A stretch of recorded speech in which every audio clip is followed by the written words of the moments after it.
You could join us on this edition of the Marc Patrone radio program. And I kind of feel this guy's pain a little bit. I've done a lot of live hits in my life. During my reporting years, bad stuff can happen. I've blown some hits in my life out of the dozens and dozens and dozens that I've done. But I've never blown one quite like Eric Swalwell did with MSNBC.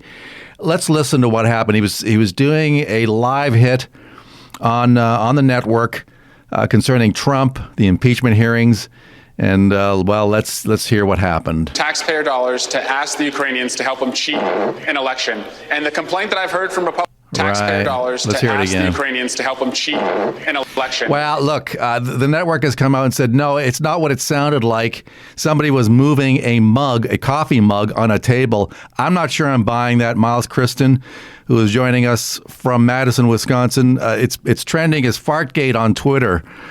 Miles, I kind of feel this guy's pain because he's always going to be known as the guy who farted on TV. What do you think? Well, yeah, they're going to remember him more for that and not his run for president, which I think lasted a couple months. I didn't even know he ran for president. Presumably, yeah, he was in the I want to say first or second presidential debate of the Democratic Party. I mean, there's 20 candidates. So how do you keep them all track?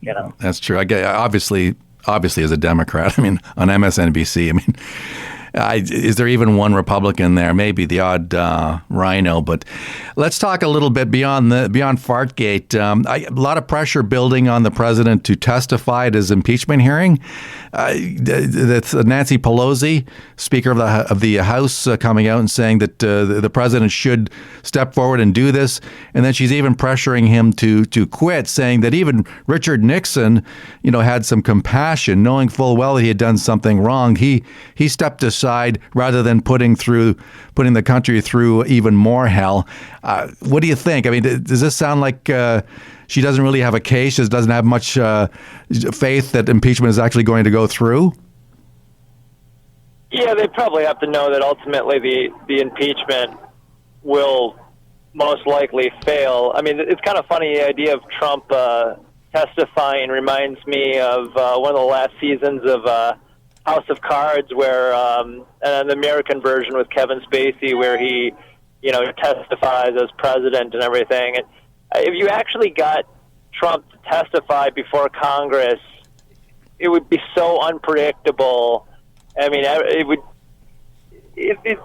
Like him or not, you can disagree with all of his policies. A lot of people do see him as kind of a stand-up comic in some way, and the way he handles situations. And I mean, him testifying would be just, absurd in many ways. Yeah, I mean, it's like stepping into the ring. If there's a boxing metaphor here, Miles, with a guy who's like a brawler, right? He's kind of big and he's burly and he's not he's kind of ungainly. He doesn't float like a butterfly like Ali. But if he hits you, man, he could floor you with one punch. You know what I'm saying? Oh, it could definitely backfire and give him that kind of thing that could really rile up his people and everything. And it's just, I think back to like when George W. Bush was president, and in 2006 the Democrats took back the House and the Senate, and they could have impeached George W. Bush and Dick Cheney. And they didn't do anything for impeachment. They didn't do anything. There's a lesser called a censure. Now, it was actually my state or my U.S. Senator here, Russ Feingold, who tried to censure George W. Bush, and that didn't get out of the Senate at all. Well, I wonder if that was because of the Iraq War, and the Democrats actually ended up supporting the Iraq War, so they ended up with... When they took back the House and Senate in 2006, they basically continued George W. Bush, Dick Cheney's agenda, not just in the war in Iraq, but the encroachment of our civil liberties, the bailouts. I mean, they supported Bush on everything.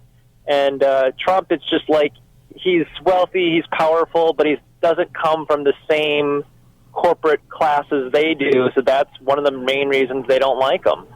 And he seems to have a lot of traitors in the midst. I mean, it's just like cabinet ministers, people, the Bob Boltons of the world, these people, I guess, is he now supposed to be testifying against Trump? So people that he brought into cabinet have turned on him. So it's like he's just finding any semblance of loyalty, although it seems to me that his Secretary of State now and his Attorney General Barr and Pompeo seem to be pretty loyal to him. But it's taken him this long sort of to weed out the traitors amidst his cabinet. Well, John Bolton is definitely in that neoconservative class, and the Bush types, the neoconservative types, and the Trump types are definitely different breeds. And so, I just stress, being libertarian, I'm kind of on the outskirts of all of it, where I don't really agree with, any of those particular mindsets. But Trump is definitely in his own little type of mixture of conservative. I mean, he's a New York Republican, which is not your typical conservative. Yeah, like a Rockefeller type. Although Rockefeller was he was almost like a Bloomberg type of guy, wasn't he? Rockefeller. We're not really talking about conservatives here. I mean, he's just a different breed, although they say that Trump has kind of made the party his own now. But I want to talk a little bit about the Democrats in terms of who is surging. Pete, is it Buttigieg? I'm going to pronounce his name hopefully correctly. Buttigieg. He's the mayor of South Bend, Indiana. He's got a lot of serious problems as far as like people in his town that don't like him. There's been some serious issues about the police there, and apparently he fired a police chief after a police chief talked about some of the misconduct that was going on. There's been a lot of serious questions about Pete Buttigieg and his credibility. But he's surging, though, apparently. I'm hearing that he's gaining some support, and that there is talk that he may, in fact, beat Biden, who's mired in scandal over Ukraine. Elizabeth Warren, she's got her problems as well. I mean, seen as somebody who is in bed with Wall Street and yet not. I mean, you can disagree with Buttigieg on all sorts of stuff, but, is he articulate? Is he able to, speak coherently, and is he not he doesn't fall into that Bernie Sanders type of radical, and at the same time he's not like Joe Biden. He could potentially be the candidate, but I think he's the kind of guy that basically he's going to go in the smoky room and do whatever the consultants tell him to do and say, and I don't really think he's somebody who's going to think for himself. And the thing I don't like about Buttigieg the most is possibly when he was in the debate recently with Tulsi Gabbard, and Tulsi was more supportive of the idea of getting out of Syria, and Buttigieg, got angry and compared her to Trump and said that, you can be for not being the police of the world without supporting Trump's policies, and you could see, I want to use the word swarmy. He just got this angry look in his face, and I just don't trust Pete Buttigieg when it comes to foreign policy. Well, yeah, he doesn't seem to have much experience. I mean, mayor of a medium-sized city.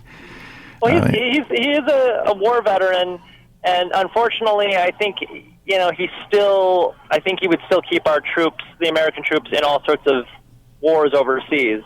And I guess you've got Hillary kind of lurking in the backdrop here. People are wondering whether or not she's going to jump in the race, and still may do so. And her coming out and accusing Tulsi Gabbard of being a Russian asset? Oh, it's insane. And I mean, at a time also when there should be less and less candidates running, we've literally seen 3 candidates jump in over the last couple months. Tom Steyer, Michael Bloomberg, and now the former Massachusetts governor, Deval Patrick. And yet, how much traction are these people getting? I mean, with so many people jumping in, I mean, it must be hard to kind of get some oxygen, in your campaign. I mean, I can't believe that Democrats aren't, rejecting Michael Bloomberg more profoundly. He was the mayor of New York City after Giuliani, and he instituted a policy of stop and frisk, where it was like, oh, you're just walking down the street, they're just going to search you for no reason at all, It's in violation of the Constitution, right? I mean, it's and yet he has apologized though, Miles. So I guess that's got to make it okay, right? There's a guy out of New York named Luke Wachowski. He has this thing called We Are Change. It's this independent documentary work, and he has documented so many incidences with Michael Bloomberg and the just terrible, terrible track record of Michael Bloomberg over the years as mayor. And yet here he is, a guy who thinks he can win. But it's just such a circus down there. But it is interesting viewing. So, Miles, we thank you very much. I know you've got an appointment coming up, so we'll let you go. Much appreciated, sir. Thanks for having me on. Miles Kristen from Wisconsin International Radio coming to us from Madison, Wisconsin.